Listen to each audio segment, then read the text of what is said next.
আসসালামু আলাইকুম ভাই। ওয়ালাইকুম আসসালাম। ভাই আপনার দোকানে কি খাবার পাওয়া যাবে? হ্যাঁ ভাই, খাবার পাওয়া যাবে। কি খাবেন? গরু আছে, মুরগি আছে, খাসি আছে, বিরিয়ানি আছে, ভাত আছে। কি খাবেন বলেন? না ভাই, আসলে হয়েছে কি, আপনি যদি খান তাহলে ভিতরে যান, আমি খাবার পাঠাইতেছি। ভাই আমার কাছে তো টাকা নাই। আমাকে কিছু টাকা ছাড়া খাবার খাওয়াইতেন, তাহলে আমি আপনার জন্য দোয়া করতাম। আর আমি তো অনেক ক্ষুধার্ত, আর ক্ষুধার্ত ব্যক্তি যদি আল্লাহর কাছে দোয়া করে, আল্লাহ তার দোয়া কবুল করে। ক্ষুধার্ত দোয়া তো আল্লাহ কবুল করে। আমিও আল্লাহর কাছে দোয়া করি, আল্লাহ যেন তোর পেটটা ভরায় দেয়। আল্লাহ ওর পেটটা তুমি ভরায় দিও। এখন দেখ তোর পেটটা ভরছে কিনা। কইতে যা হ্যাঁ এইসব পাগল ছাগল দোকানে। আসসালামু আলাইকুম মুন্না ভাই। ওয়ালাইকুম আসসালাম। কি গো ভাই, আপনি গত 2 মাস ধরে কিস্তি মিস্তি দেন না, কিস্তির টাকা টুকা কি দিবেন না? ভাই আমি তো টাকাটা এখন পর্যন্ত জোগাড় করতে পারি নাই। আপনি আমারে আর 2-1 সপ্তাহ সময় দেন, আমি আপনাদের সব টাকা পরিশোধ করে দেবো। দুর্মিয়া, আপনি কিস্তি নেওয়ার সময় অনেক মিষ্টি মিষ্টি কথা বলছেন, আর 3 মাস ধরে একই কথাই বলতেছেন। এই সপ্তাহ না ওই সপ্তাহ, এভাবে হয় নাকি ভাই? আমিও তো চাকরি করি, এটাও তো বুঝতে হবে আপনাদের। ভাই আমি তো দিতেই চাই, দেশের যে পরিস্থিতি ঠিক মতো ব্যবসায়ী করতে পারতাছি না। ভাই টাকাটা হইলেই আমি আপনারে দিয়া দেবো। ভাই আমি আর সময় টময় দিতে পারবো না আপনারে। স্যারের আসলে আপনার দোকানে কিন্তু তালা মেরে দিব, তখন কিন্তু আপনি আমারে কিছু বলতে পারবেন না। টাকা যদি দেওয়ার মতো হয় তাহলে কালকের ভিতরেই দিয়েন, আর যদি না দেন তাহলে আমার আর কিছু করা থাকবো না। কথাটা কিন্তু আপনি মনে রাখেন। একদিনের মধ্যে এতগুলা টাকা কই পামু? ব্যবসাটা মনে হয় আমার সাইরেই দিতে হইব। ভাই আপনি কি এই দোকানের মালিক? ভাই আমিই তো এই দোকানের মালিক, কিছু বলবেন? ভাই আপনার দোকানে খাওয়ার মতো কিছু আছে? ভাই খাওয়ার মতো তো আছে অনেক কিছুই, ভাত আছে, মুরগি আছে, সবজি আছে। আপনি কি দিয়া খাইবেন কোন? ভিতরে যাইয়া বসেন। ভাই আসলে হয়েছে কি, আমি তো অনেক ক্ষুধার্ত, খাবার কিনে খাওয়ার মতো আমার কাছে কোনো টাকা নেই। টাকা নাই মানে? ভাই আপনার হোটেলে পরিত্যক্ত খাবার আছে না, সেগুলো আমাকে খাইতে দেন, আমার না অনেক খিদা লাগছে। আরে না, আপনি পরিত্যক্ত খাবার খাবেন কেন? আপনি ভিতরে যেয়ে বসেন, আমি আপনারে ভালো খাবারই দিতেছি। ভাই আমার কাছে তো কোনো টাকা নাই, আমি আপনার জন্য আল্লাহর কাছে 2 হাত তুলে দোয়া করে দিব। আরে ভাই ব্যবসায়ী থাকবো না, আর আপনি 1 প্লেট ভাত খাইলে কি এমন হইব? আরে এনারে 1 প্লেট ভাত দে তো, আর আপনি যাইয়া ভিতরে বসেন।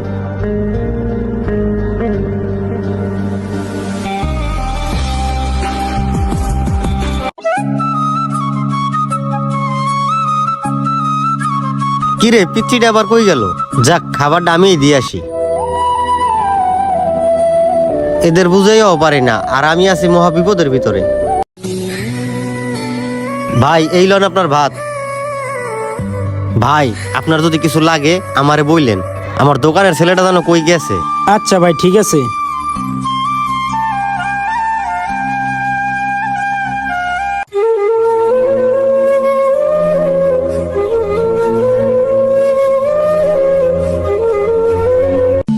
আহারে লোকটার মনে হয় অনেক ক্ষুধা লাগছিল, কি তৃপ্তি কইরা খাইতেছে। ওনারে খাওয়াইতে পারিয়া আমার নিজের কাছেও ভালো লাগতেছে। আহারে মানুষ যে কত খারাপ অবস্থায় থাকে আল্লাহ জানে আমার কি হয়। আমার তো ব্যবসাটা থাকতেছে না, আর ব্যবসা না থাকলে আমি বা কেমনে চলবো? আমারও কি একই অবস্থা হয় নাকি? এই লন টিস্যু লন।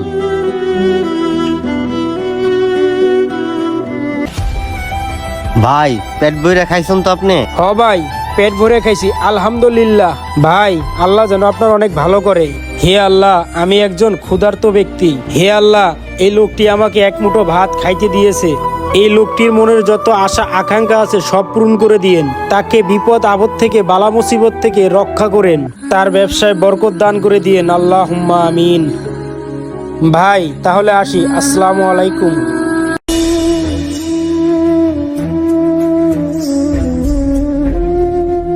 আরে বন্ধু, ওইদিকে তাকায় কি চিন্তা করতেছস? না রে বন্ধু, তেমন কিছু না। তুই কেমন আছস? ভিতরে এসে ব।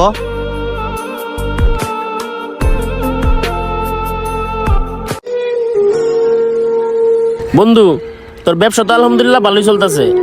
আরে বন্ধু ব্যবসা আমার কথা বাদ দাও, তোমার কথা কও। তুমি আর দেশে কয়দিন আছো? বেশি নাই, আর 1 মাস আছি। 1 মাস পরেই চলে যাব, কিন্তু এবার এই লাস্ট। পরের বার দেশে আসিয়া একেবারে সেটেল হয়ে যাবো।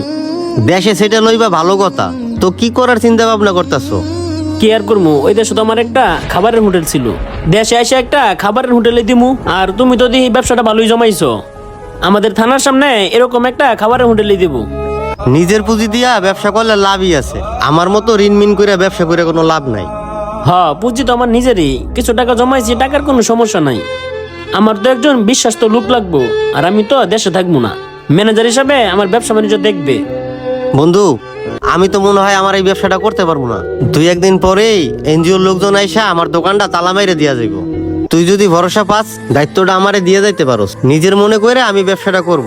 আরে বন্ধু, কি বলতাছস? আমি তো তোর মতন একজন বিশ্বাস্ত লোক খুঁজতাছি, আর আমি তোর কমুক মোবাইলে সাহস পাই না। আর তুই যদি এই দায়িত্ব নেস, তাহলে তো আমার কোনো চিন্তাই থাকলো না। তাইলে বন্ধু, আজকের পর থেকে আমার ব্যবসা আমিই দেখাশোনা করব। তাহলে বন্ধু, এই কথাই রইলো। আর তুমি কিন্তু আমার ব্যবসার দেখাশোনা করবা, আমি কিন্তু এইগুলো নিয়ে চিন্তা ভাবনা করতে পারবো না। বন্ধু, এই দায়িত্ব কিন্তু এখন তোমার উপর। আমি এখন বাড়িতে যাই, আমার আরেকটা জায়গায় স্পট দেখতে হইব, তো তাড়াতাড়ি যাইতে হইব। তোমার এই দোকানে যত ঋণপাতি আছে সব কিন্তু আমি দিব, আর এই দোকানটা আমরা 2 বন্ধু মিলে রেখে দিব। ঠিক আছে বন্ধু, তোর কথা শুই না আমি অনেক খুশি হইলাম। ঠিক আছে বন্ধু, ভালো থাক, বিকালে আমি আরেকবার আসবো না। ঠিক আছে।